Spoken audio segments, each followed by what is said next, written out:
Welcome back, Automotive Inc. here. Today we're going to do a review of the 24 F-150.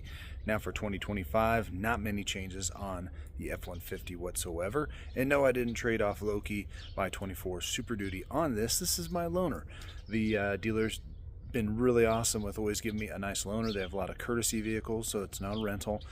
And this is basically at 1,000 miles on when I got this one.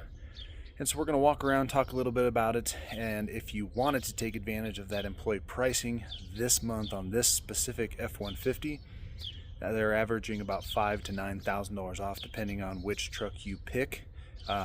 Employee pricing is a pretty sweet deal, and I think there are still some finance rates available on some of the trims and models. Before we get started though, please smash the subscribe button, helps a small channel out, notification bell, and a thumbs up at the end of the video.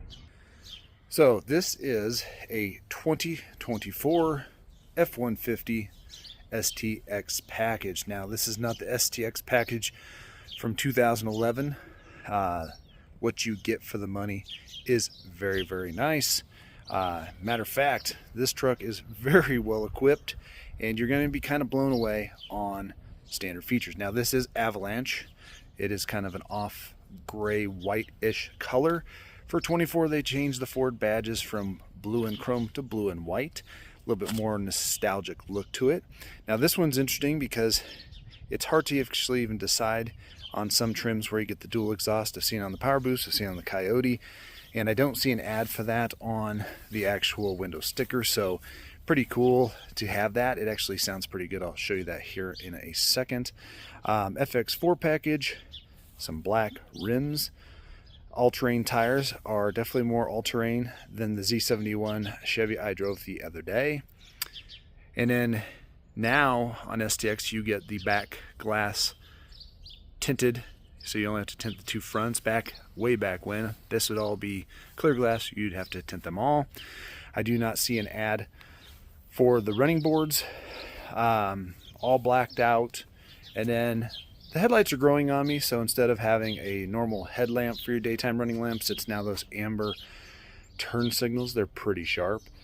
LED fog lamps, and I just do like the look of the F-150. Now this one is powered by the 2.7 Ecoboost. I'm a fan of this engine for a lot of different reasons. As you get in the STX package, it's a very nice interior. And these cloth seats, Ford does really well with the comfort of the seats. It's called a copper bronze interior. And so these are kind of copper elements here, a little bit more copper there, soft materials here. And then one thing I like about the F-150 over the Super Duty is this texture they put on the hard plastic. It just makes it look nicer. It is still hard, but it's very, very nice. Same size of door storage that you get in the Super Duty. Same big pockets there. Upper glove box doesn't have a lid, but that's fine. That is a nice big area there. And then they carry over the texture from the doors here, which I really like. And again, Ford, if you're listening, add that. So as we come back here in the STX package, you do have all this room underneath. So if you want to find the part number and add those plates, this is where the inverter would typically go. You can add a plate here and add extra storage without having to put like an auxiliary one here. So some people may say that, wow, there's no underseat storage. Well, you can easily fix that. Just find the part number for these covers. There's a place over here on this other side where you can do that. And trust me, that is a lot of room when you put the plates there. And then you can have all this for your trip where you just want to slide stuff under the seat. One thing I'm also going to say is the F-150 all-weather mats, especially for the back area, don't slide. They actually have cleats on them. The ones in the Super Duty that you pay for don't have cleats, and it slides all over all the time, so I'm not a huge fan of that. Lots of power points in this one. You just get USB-Cs, no inverter, so no 110 outlet, but it is illuminated. You can see the little blue light there. For some reason, they don't do that on the XLT, which would be an up trim one, in the Super Duty. So Ford, add that little piece of ambient lighting. Good door storage here. Very, very big fan of all of that. Now, before we get in and check out the rest of the cockpit, let's look at the window sticker. All right, so as we go in here, we can see that it is the 2.7 Ecoboost. So a couple years ago, or last year in 23, they dropped the standard non-turbo 3.5, and now the 2.7, which used to be like a $1,700 upgrade, is now your standard engine. That was a major upgrade because that makes this truck very fun to drive. You can see your fuel economy averages between 18 and 23 highway. And if we cruise over here, this is what blows my mind. As you look at right here, the standard features. Now this is a package above the XL, so basically a work truck, and you get LED fog lamps, you get power tailgate lock, the privacy glass, trailer sway control. There's two of the big ones right here. 12-inch productivity screen, that is massive. And then if we cruise over here, you also get the 12-inch connected nav screen standard. And then one thing I've always said is, why do we have to pay for safety features? And they actually put it in here: lane keep assist, all the pre-collision bliss, everything standard. We come over here, and again, I don't see separate ads. Usually they put a separate ad for this, so I'm guessing the actual, like, you know, running boards and stuff are part of this 201A group for the STX package. But the big screen and the other things, that's standard, so I think that that's pretty sweet. 355 electronic locker. And really the only ad here is for the Tough Bed spray and liner, which I'd highly encourage you guys just to get from Ford if it has it. You can get them aftermarket, but I just feel that it's a good value. I usually pay just a smidge more than that. So really, you look at the MSRP here at $55,085. And when you think about it, that's a lot of dough these days, but with the employee pricing, you can anticipate taking that big chunk off, and you can go to most of the Ford websites now and look at it, and it'll show you the discount right away. And if you have excellent credit, you can get a good rate. This may be the time to buy a Ford F-150. Now, another thing I want to say is no power seat, no lumbar on this. I don't really care for lumbar, but whenever you get a seat that doesn't have power, for some reason it's like the perfect setting. I can climb in this, and other than moving it forward or back and reclining a smidge, I never find like I'm hunting for the perfect spot. It just seems right, which is pretty crazy. If you look in here too, versus the Super Duty, this tray sits sideways. This one's angled down, so if you're going to use that business card holder, which I use in Super Duty, you got to move the tray just right or this thing smashes it. So not a big fan of that. I don't know why they won't just leave it like this in the Super Duty, but just kind of a little pet peeve. But I do love this. It's massive. Charge points in there, and it is illuminated. It is lockable with the key on top, and then you do have a lockable glove box. So climbing in the cockpit of this F-150, there's no such thing as a work truck anymore. No manual, anything. It's all seems to be power, and that is nice. We got our buttons down here for our fog lamps, electronic park brake. You do have a composite steering wheel or plastic steering wheel, and I thought that that would drive me nuts in the XLT Super Duty I drove the other day, but actually driving it for a few days, other than missing the heating function, which is just a perk, it actually feels really nice because it still has little bumps on it. Chevy doesn't have bumps on the back of their steering wheel, which just kind of just makes it, if it gets slippery or hands are sweaty, the bumps are nice. I do like that. And then here we have our full allotment of buttons. No adaptive cruise control, but that's okay. It does have lane keep assist with alert, which is nice. And then standard, the big gauges, whether you like the digital gauges or not, that is standard in this XTS package, which is awesome. Single zone climate control, whisper quiet HVAC, which I like, puts out a lot of air. The newer Chevy version versus the custom interior. The custom interior, the HVAC is a little bit loud. This is very, very quiet. So now let's go ahead and fire this bad boy up. So it does take a key, which I thought would drive me nuts because I love the passive entry. But if you've watched my Super Duty videos, you've seen that passive entry doesn't work that great. So there is your startup screen for the radio itself.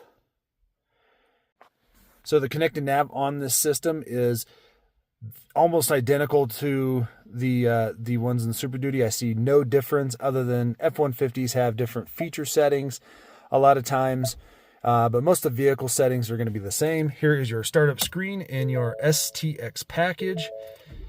It's very beautiful on startup.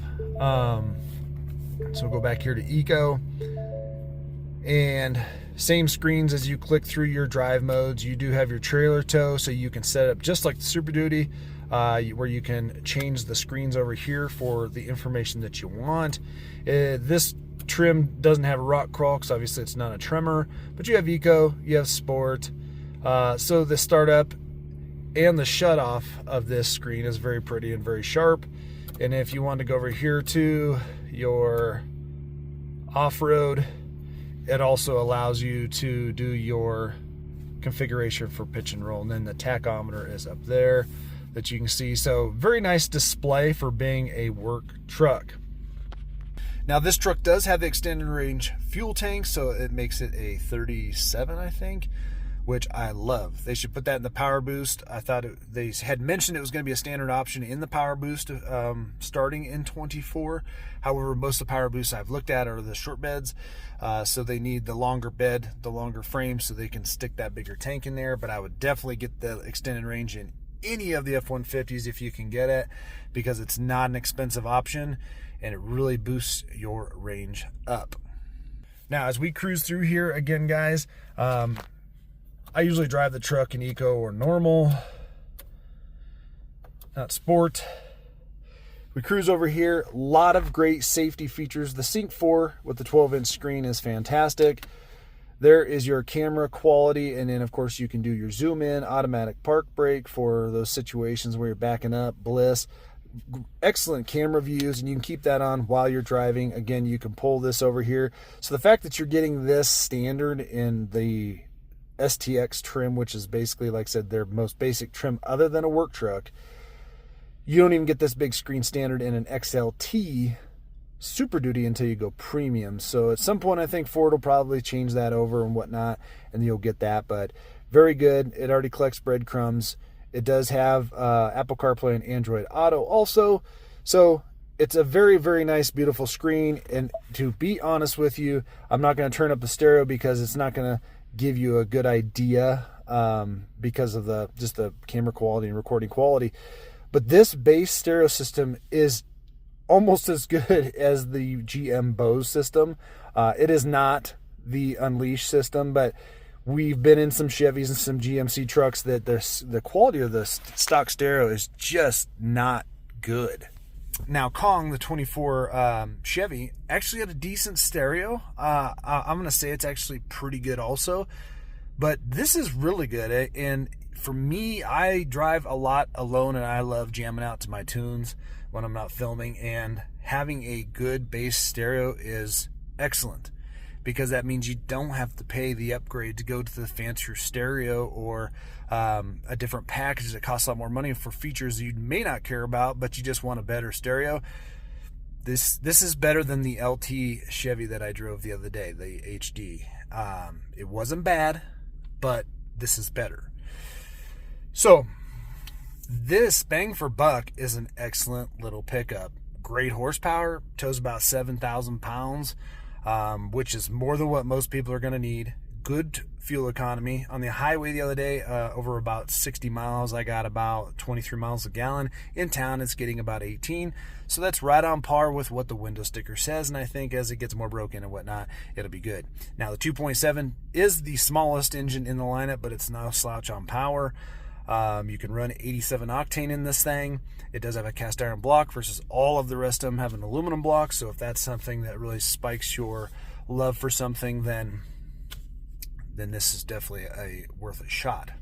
Now, as we get going, you can see that we have our gigantic camera here, which is nice, especially for hooking up.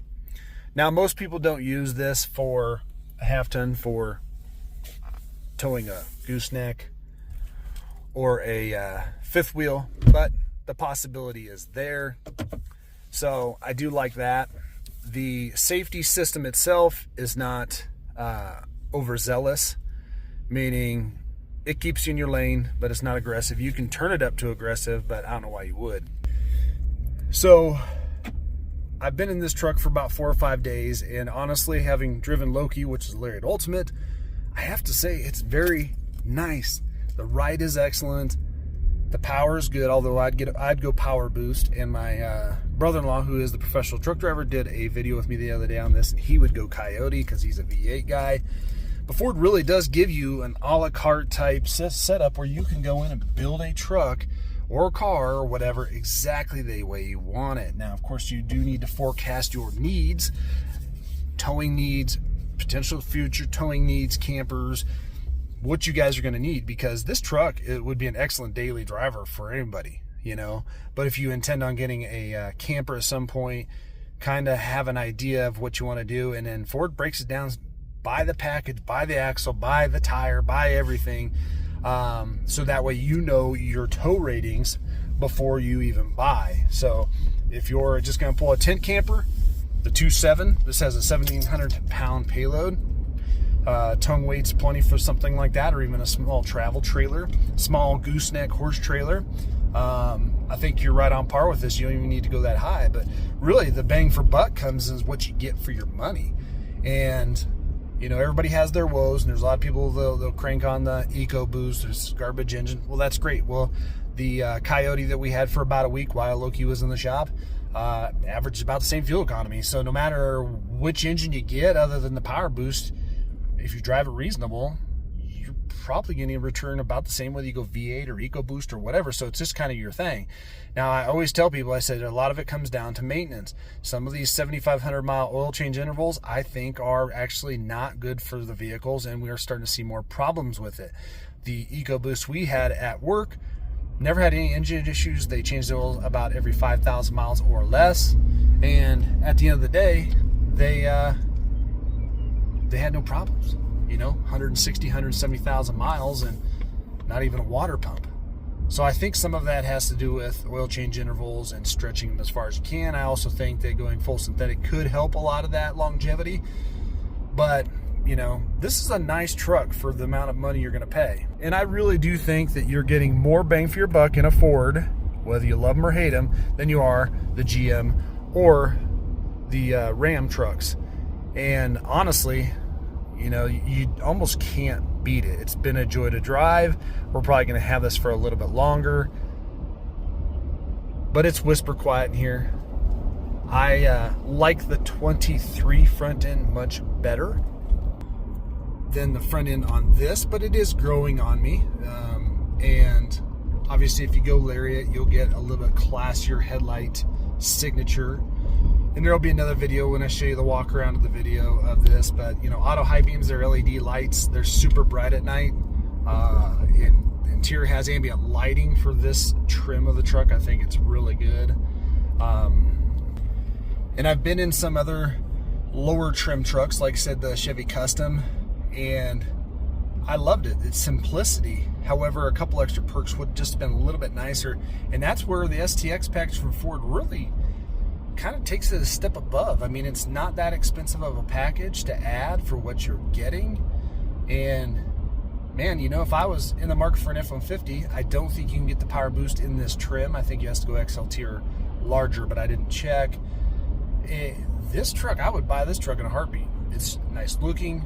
The ride is impeccable. Good fuel economy, excellent power.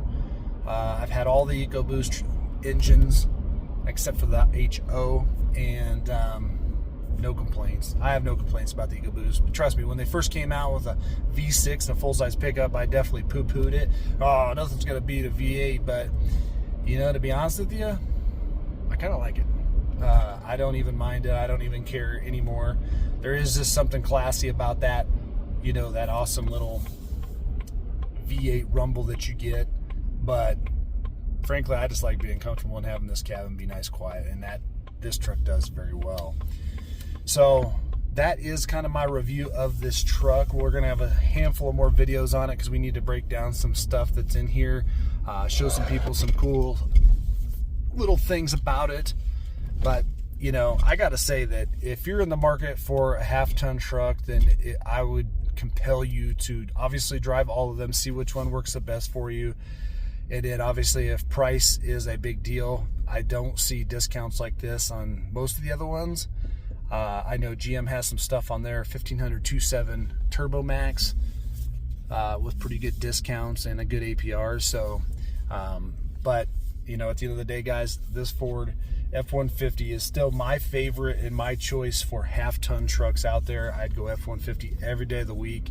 Even though I've had problems with my Super Duties, I have never had a single F-150 give me fits. I think the quality control at the F-150 plants is a little bit better than the Super Duty plants. So that's my 2 cents.